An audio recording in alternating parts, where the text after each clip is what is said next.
Doctor Who's very first story isn't really about cavemen.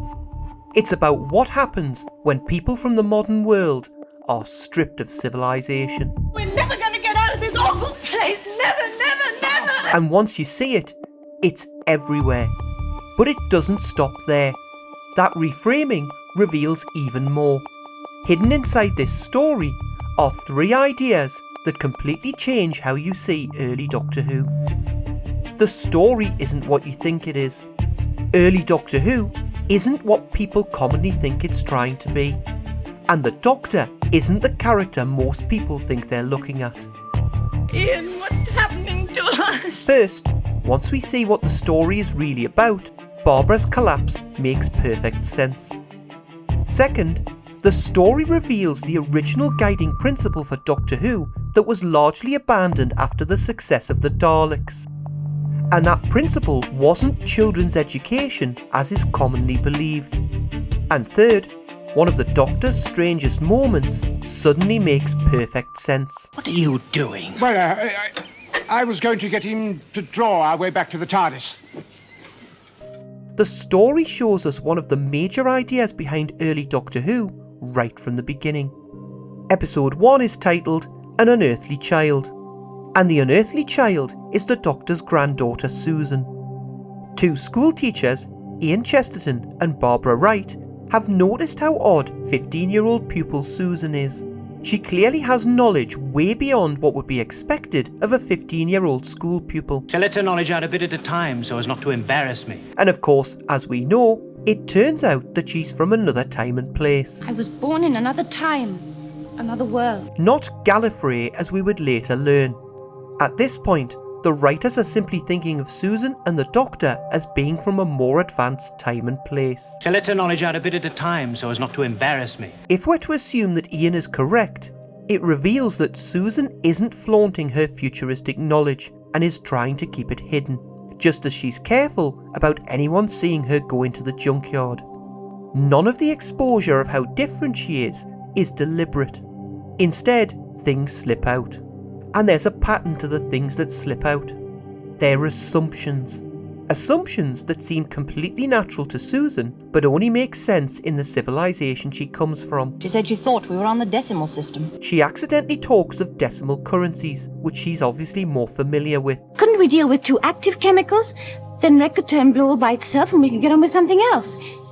She finds 20th century chemistry so simplistic, she struggles to understand why they're even discussing it. I can't, Mr. Chesterton. You can't simply work on 3 other dimensions. And she struggles when required to think in only 3 dimensions. What all of these moments have in common is that Susan keeps revealing the assumptions that come from the civilization she was raised in. People are products of the civilizations they originate from and can't easily escape the worldview that those civilizations gave them. And that idea is everywhere in this story. Because once we recognise it in Susan, we start seeing it in everyone else too. Ian attempts to explain Susan's strangeness through the framework of 1960s London. She couldn't be a foreigner. And once Ian and Barbara force their way into the TARDIS, much of the dialogue between the Doctor and Ian in particular is about a clash of worldviews and assumptions. The Doctor doesn't enjoy living within the limits of 20th century civilization. I tolerate this century, but I don't enjoy it.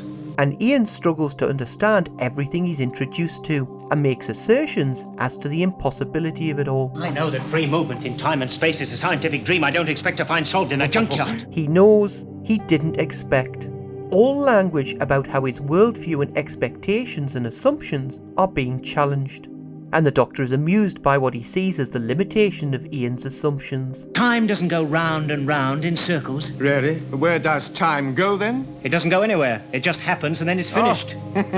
The Doctor and Susan struggle to understand why the people of the 20th century can't see and understand what's obvious to them. Your arrogance is nearly as great as your ignorance. Will you open the door? Where is the fire Tsar makes? In his hands. Episode 2 does something very clever. It introduces us to the Stone Age tribe trying to create fire. As audience members, we immediately see the problem by applying our worldview. We spot that he's rubbing a bone and instantly know he won't succeed. Zar and the others around him can't see things which are instantly obvious to us. We, the audience, are now in the position that the Doctor and Susan were in with Ian and Barbara in episode 1. You don't understand. I knew you wouldn't, never mind. And having established that people are products of the civilization which produced them, I tolerate this century, but I don't enjoy it. the first story takes that idea to its logical extreme. What happens when our characters are stripped of civilization completely? Which is why the Stone Age is the perfect setting for this. There's nothing there except a constant struggle for immediate survival. Without meat, we go hungry. Without fire, we die. When they're first captured by the tribe and imprisoned in the Cave of Skulls, they first try to use their more advanced knowledge to their advantage. There's air coming in here from somewhere. Yes, there is. I can feel it on my face. And the Doctor thinks strategically. We've got to free you first. You're the strongest and you may have to defend us. But slowly, basic emotions take over. I never once thought you were afraid. Fear is with all of us and always will be. But Stone Age tribes banded together for protection against the wild. So when our characters escape during the night, they lose even the protection of the cave. And in the forest, our characters are pushed to their limits. As the oldest, the Doctor starts to struggle physically. Breathe, you must breathe. Try. But the Doctor and Susan cope best overall, as they are the ones who are more familiar with being displaced from their civilization. Susan seems to remember the way better than any of us. Ian follows what we've previously seen of his personality. Back in episode 1, Ian tries to explain Susan's weirdness by fitting it into his worldview. Suppose she couldn't be a foreigner. And Ian struggles when he can't find an explanation. Oh, you wouldn't understand, of course. But I want to understand. And so in the forest, Ian tries to orient himself by finding solutions. We'll change the order. You and Susan go in front. Barbara and I'll bring up the rear. By contrast, Barbara was the first person to feel something was off about Susan. She feels that she's about to enter into something which her worldview can't explain. I feel frightened, as if we were about to interfere in something that is best left alone. And in the TARDIS, she was able to accept what the Doctor and Susan were saying because they seemed so sincere. You're not as doubtful as your friend, I hope. No, they're so sure, Ian. So stripped of everything familiar and physically lost, in danger, and losing hope of getting back home, Barbara breaks down. We're never going to get out of this awful place. Never, never, never. Zar and her follow our characters, and Zar gets attacked and injured by a large animal. Barbara wants to help. I don't care what they've done. Think he's dead. There isn't any danger. No. For the first time since arriving in the Stone Age, she's able to reintroduce a small piece of the civilization she's been missing. Compassion and mutual cooperation. Values from the 20th century civilization Barbara comes from. And by anchoring herself in a piece of the familiar, she stabilizes. Ian and Barbara try to help the situation by trying to introduce the idea of cooperation. I am your friend. Do you understand? Friend, I want to help him. We will make him well again. But as people are a product of the civilization they originate from, her doesn't understand. How can we explain to her? She doesn't understand kindness, friendship. Although she does sense something is different about these people, just as Ian and Barbara did with Susan. Like a mother with a child. Why do you not kill? But this scene prompts something which, viewed in hindsight of the later programme, is one of the most bizarre and apparently out of character moments for the Doctor. Harry, I can't let people die if there's a chance of saving them. What are you doing? They must be out of their minds. How much blood will spill until everybody does what they were always going to have to do from the very beginning? Sit down and talk! Probably can make friends with Don't be ridiculous, child. And most infamously, he tries to kill Zar. What are you doing? Well, I was going to get him to draw our way back to the TARDIS.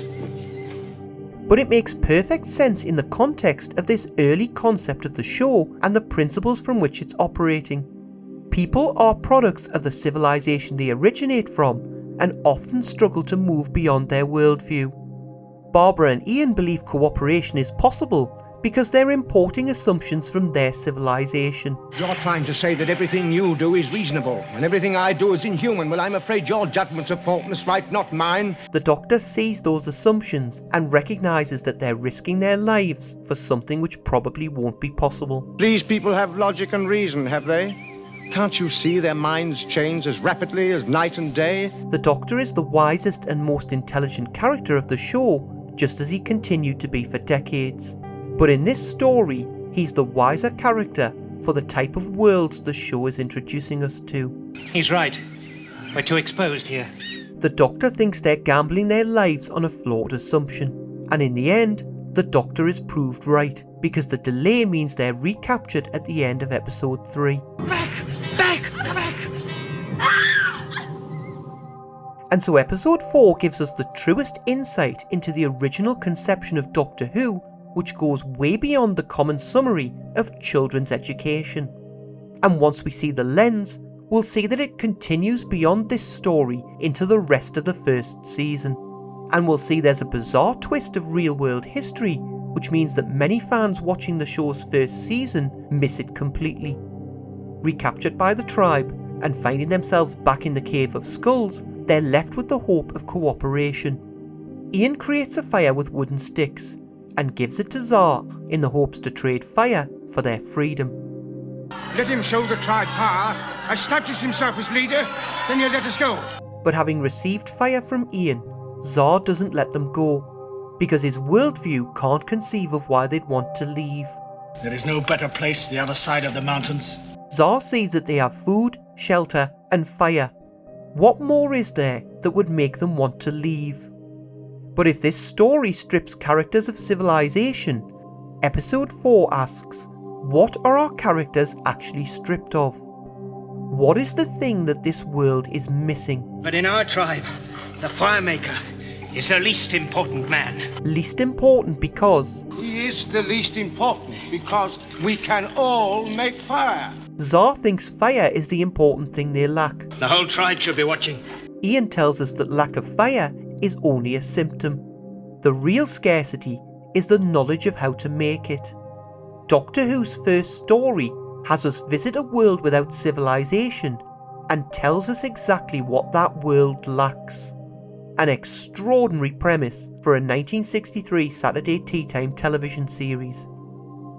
But the legend that's told is that the show was a children's educational series intending to teach history, and that the teaching of history was abandoned after the success of the Daleks in the show's second story. But history stories continued for another 3 years, and only finally disappeared in the Troughton era, the final regular historical story being the Highlanders. Take the strain! Stand by!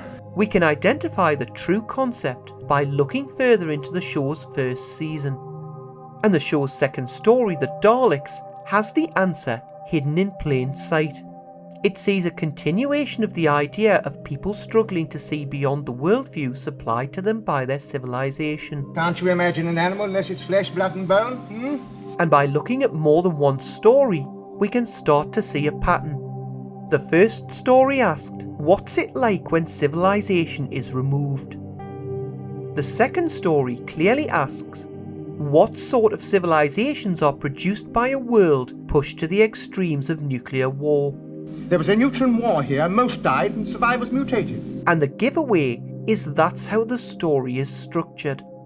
Upon arriving, our travellers start by observing the world. How can shrubs or trees grow in soil like that? Whatever it was destroyed everything that was living. The planet is dead, totally dead. The story starts by establishing that the planet is totally dead, but then reveals a city.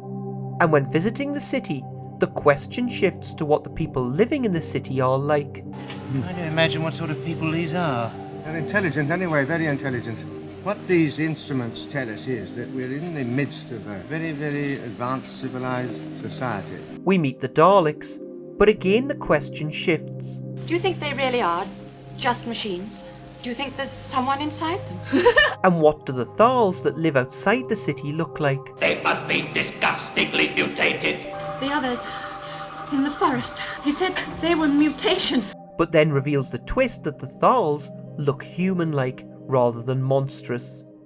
The story is structured around establishing that the environment on Skaro has been pushed to the extremes, and asks what sort of creatures and civilizations exist in that aftermath. The once famous warrior race of Thalls are now farmers. We can now see the difference between Doctor Who's original premise and what the programme later became after the success of the Daleks. And there's a simple test which demonstrates it. Compare episode 1 of the Daleks to episode 1 of season 3's The Daleks Master Plan. Both stories start with the TARDIS arriving on an alien planet, Skaro and Kemble. The first episode of the Daleks tells us a huge amount about the planet Skaro. The planet is dead. Totally dead. By contrast, what are we told about Kemble? Almost nothing. It's a jungle and it has Varga plants. But the Varga plants aren't native to Kemble. Kemble could be almost any planet.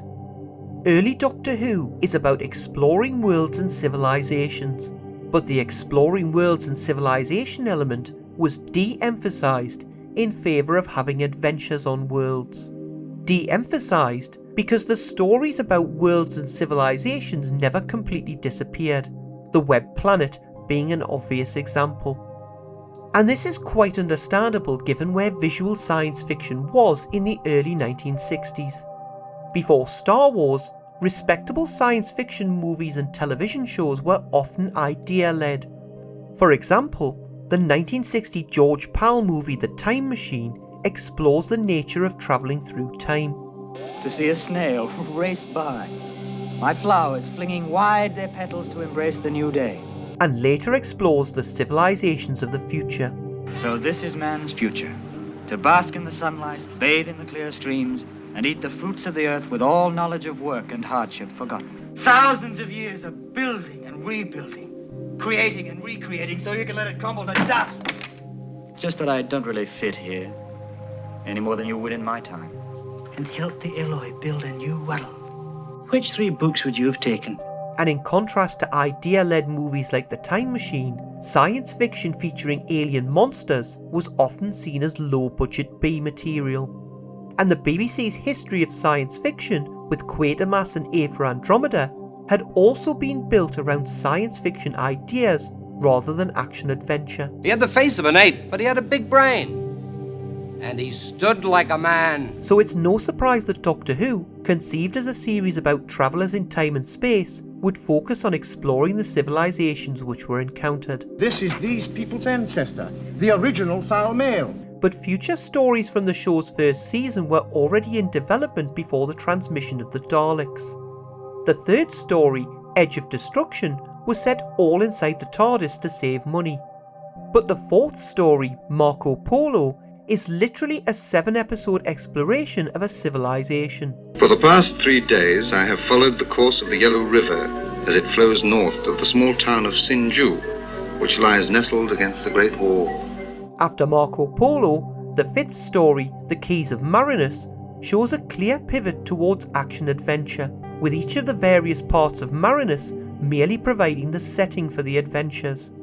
Story 6, The Aztecs, leans heavily into the original concept of people being influenced by the worldview of their civilization. Barbara judges the institution of human sacrifice through the standards of her 20th century worldview. They are the same, Barbara. That's the whole point. You keep on insisting that Lotoxo's the odd man out, but he isn't. What you are trying to do is utterly impossible. I know. Believe me, I know. The Doctor recognises that human sacrifice is civilization-wide. It's so embedded into Aztec civilization that even the victim wanted the sacrifice to happen. Don't you realise he wanted to be offered to the gods? It made him feel one. And as with their adventure in the Stone Age, the Doctor recognises Barbara is risking their lives for a moral cause which is unlikely to succeed. Yes, and what happened? The Toxel lost faith in you, our lives are in danger, and Susan is locked up in some kind of seminary. Story 7, The Sensorites, still explores an alien civilization, but the balance is clearly shifted towards a more plot-driven mystery. And the final story of the first season, The Reign of Terror, is mostly an adventure serial set in revolutionary France rather than an exploration of the civilization. So what was the quirk of history that caused generations of fans to misidentify Doctor Who's original premise? To answer that, let's imagine a new viewer starting Doctor Who from the very beginning today. The viewer watches An Unearthly Child and then moves on to the Daleks, and by the time they hit the episode 1 cliffhanger, a switch flicks. This means the attention is now on this being the first Dalek story rather than a study of the world that produced the Daleks. The Edge of Destruction is set all inside the TARDIS, and then the next major example of Doctor Who's original premise, Marco Polo, is unavailable to watch. So in practice, viewers often skip straight to the Keys of Marinus, which is an adventure story rather than a study of civilizations. The Aztecs is a clash of civilizational worldviews, but it plays out mostly as a conflict between Barbara and Klatoxel. This is a false goddess! The stories which we can actually watch after An Unearthly Child are either action-adventure stories or are dominated by classic monsters or character conflict, which makes it easy to overlook the pattern that runs through the first season. A pattern which would likely be much easier to see if Marco Polo still existed in full. Which then begs the question of what fans would make of Marco Polo should the missing episodes be discovered. Would seeing it enhance its reputation, or would fans discover that it feels a little different to the show they know and love? Because Marco Polo is probably the clearest example of the show that early Doctor Who was trying to be. A series about the Doctor exploring civilizations. Absolutely fascinating. You know, these records must go back nearly 500,000 years. The complete history of our planet Skaro is here. Before he became the man who fought what those worlds produced. There are some corners of the universe which have bred the most terrible things. Things which act against everything that we believe in. They must be fought.